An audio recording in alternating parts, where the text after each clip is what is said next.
चूहे से बना व्यापार।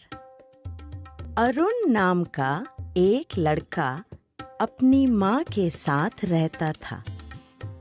वो बहुत गरीब था और उसकी माँ रोजी रोटी के लिए बहुत मेहनत करती थी।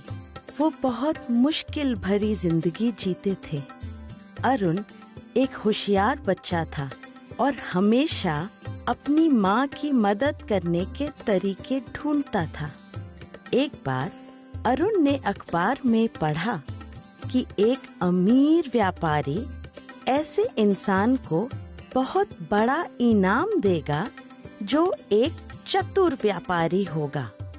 उसने लोगों को एक मुकाबले में हिस्सा लेने के लिए अपने घर बुलाया। अरुण जल्दी से उस व्यापारी के घर पहुंचा और देखा कि बहुत भीड़ लगी हुई है।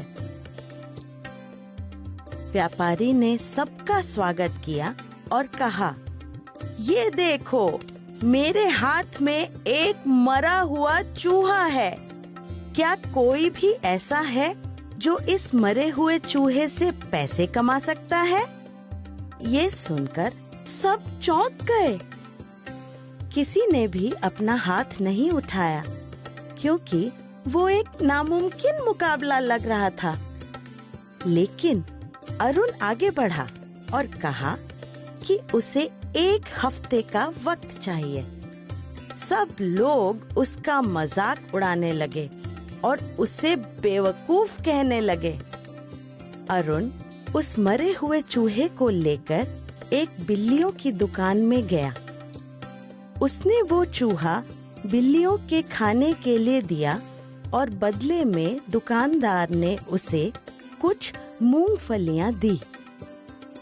उसने कुछ थके हुए लकड़हारों को देखा और प्यार से वो मूंगफलियां उन्हें दे दी। लकड़हारों ने अरुण को बदले में लकड़ी के 2 टुकड़े दिए। अरुण ने वो लकड़ी के टुकड़े बाजार में बेच दिए। इनसे मिले कुछ पैसों से उसने मूंगफलियां खरीदी और पहले की तरह लकड़हारों से थोड़ी और लकड़ियां मिल गईं। 4 दिनों में उसने लकड़हारों की सारी लकड़ियां खरीद लीं। भारी बारिश के कारण लकड़ी की कमी पड़ने लगी। लकड़ियां गीली हो गई थी और किसी काम की नहीं थी। ऐसे में अरुण ने अपनी सूखी लकड़ी बेचकर खूब पैसा कमाया और हफ्ते के अंत तक उसने उस पैसे से एक दुकान खोली। अरुण ने उस अमीर व्यापारी को अपनी दुकान पर बुलाया। यह देखकर व्यापारी बहुत खुश हुआ और इनाम के तौर पर उसने अरुण को एक असली सोने से बना चूहा दिया।